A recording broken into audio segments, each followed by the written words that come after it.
I can't do this anymore. What? This. What, mornings? No. All of this. You mean the deal? Afraid so. What do you mean? You need better pay, different hours? No, nothing like that. I'm just, you know, done with this. Uh-huh. Okay. You wanna...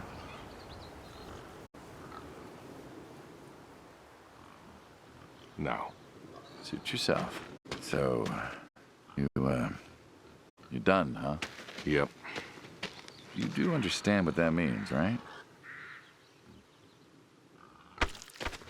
Does it have to mean anything? It doesn't work like that. You know that. I must be getting forgetful in my old age. Uh-huh. Nothing I can do to change your mind.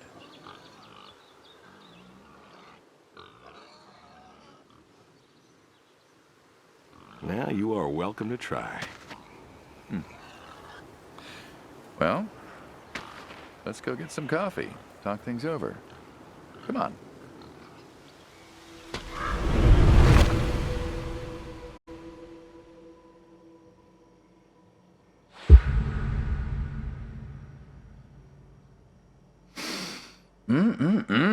Smells delicious as always. Sadie was the real cook. Hey, don't sell yourself short. Not much that's better than your home-cooked eggs. Hope you don't mind, I left out the bell peppers this time. Can't stand them. Sadie always liked peppers, though, so I put up with them. Not to change the subject, but how long we been doing this for, you think? 15 years, just about. Summer of 78. Why'd we meet? What was it? Bill was sick. And you couldn't afford a doctor.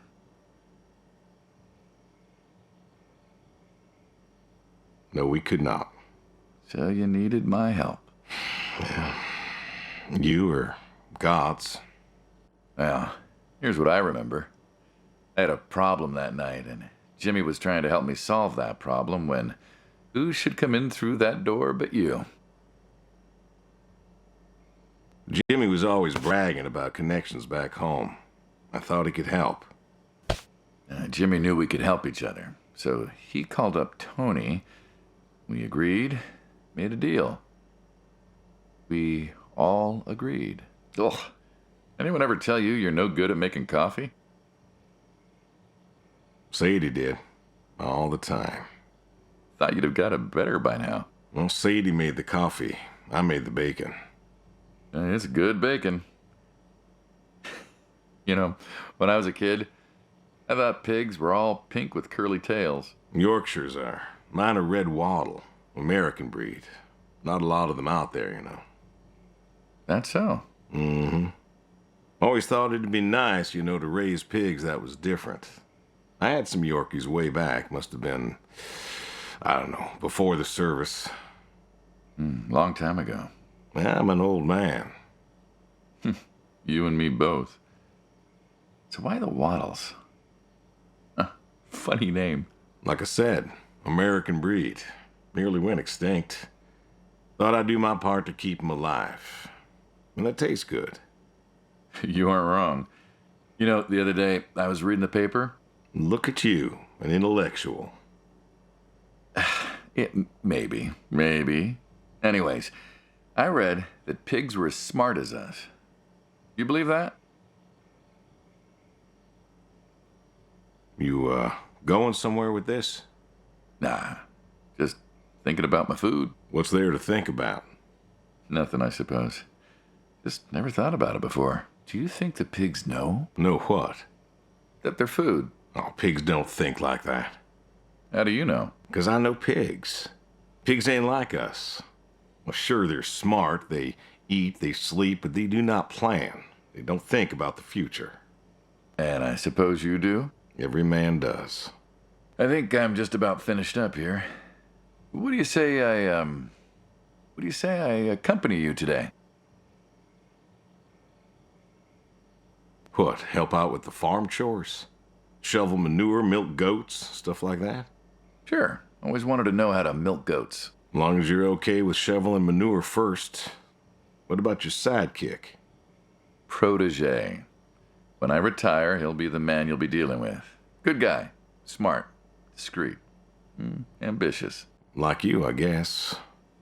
But, listen. I told you already. I'm quitting. We'll see.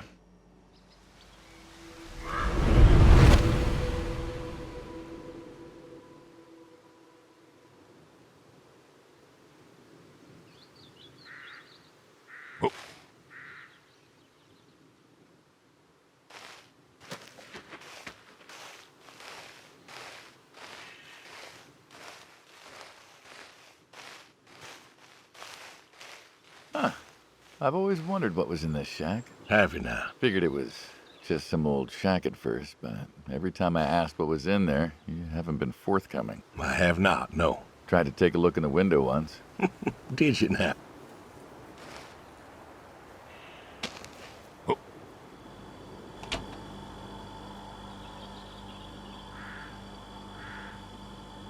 Ta-da! Beautiful, right? Pop machines. Here I figured you had a deep, dark secret. We have a deep, dark secret. This here is one of my hobbies. What, collecting them? Well, sure, I collect them, I guess, but that's not really the point. Is there a point to any hobby? It depends.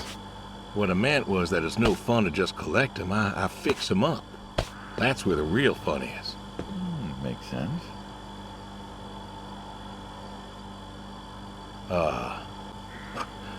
You look like you want to ask me something. Why pop machines? I like a good soda pop. And the jump from that to having a bunch of machines in a blacked out shed? I used to work at the town library after school, and somebody thought it would be a good idea to put in a pop machine. 50, 51, thereabouts. Anyways, it was cantankerous, as these things tended to be, especially back then, and Mrs. Olson. She was the librarian at the time. Knew I was handy, asked me to fix it. And you've been fixing pop machines ever since? Well, not exactly. Didn't think much of it for years until after some time I got back from overseas, and I was at this junkyard, and I saw a Kruger Schmidt. A what? A Kruger Schmidt. Yeah, jumble the words, I know, probably French or something. It sounds German. German. Yeah, that makes sense. Anyways, it looked so dilapidated that I just had to take it home and fix it. Of course, you know how the wife is. She just about threw a hissy fit. But I brought her to this here shed and got to work. Fixed her up real nice, Then what? Had myself a nice pop. And then I sold it and figured that was all there was to it.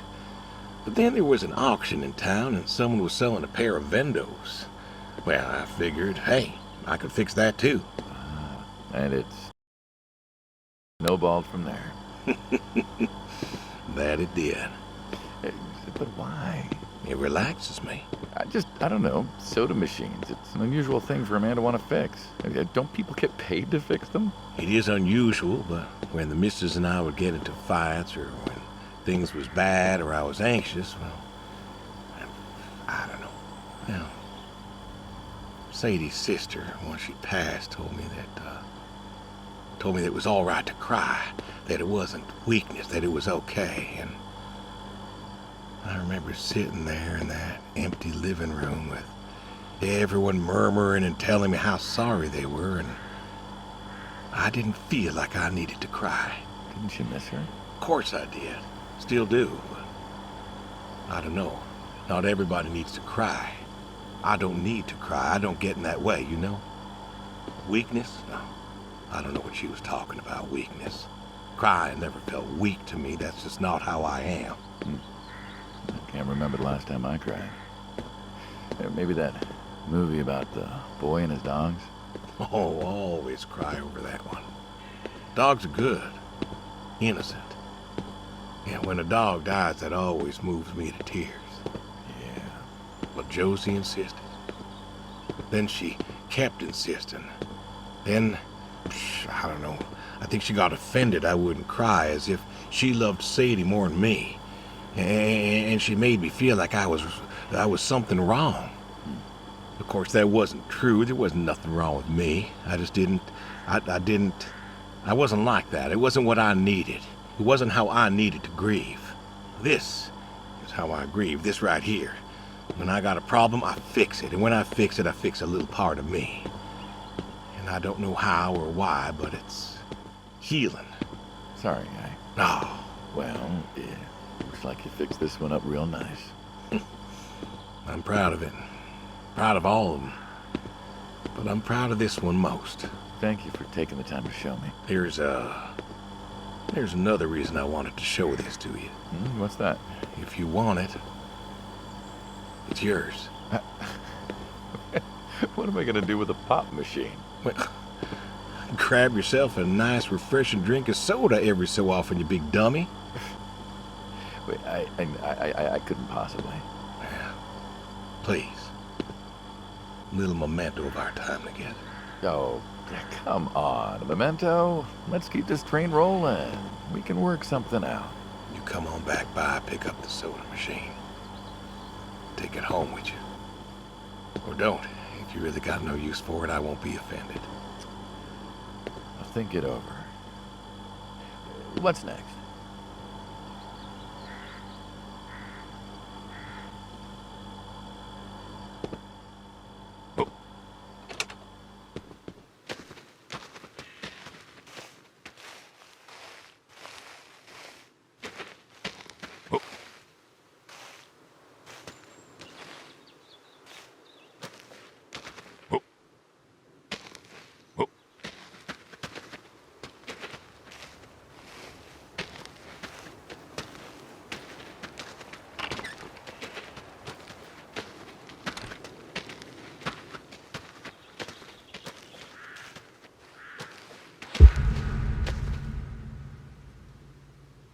Why horseshoes? Well, why not horseshoe? Doesn't it feel stereotypical? Well, look around you. My nearest neighbor lives, half a mile down the road. It ain't the city. We don't have nightclubs and pool halls to go hang out at. Pool halls? What is this, 1890? This is 1992, friend. We got shopping malls for teenagers, restaurants, clubs, whatever. But pool halls? I don't even know if they had those when I was a kid. Uh-huh. Well, time doesn't pass out here as quickly, I suppose. No need for all that, stimulation. Ah, so you play horseshoes. Mm-hmm. Or read a good book? Develop photos you took for yourself? Go fly fishing? It sounds idyllic. Quaint, but idyllic. And you just want to give up this home-cooked paradise?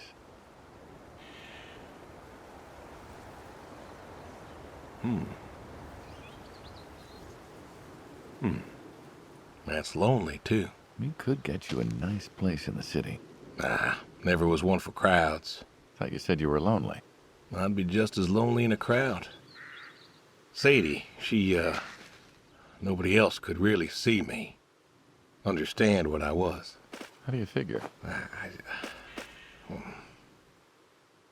What? After Saigon, when I got back, all these people were hugging their loved ones or protesting or whatever, and I don't know.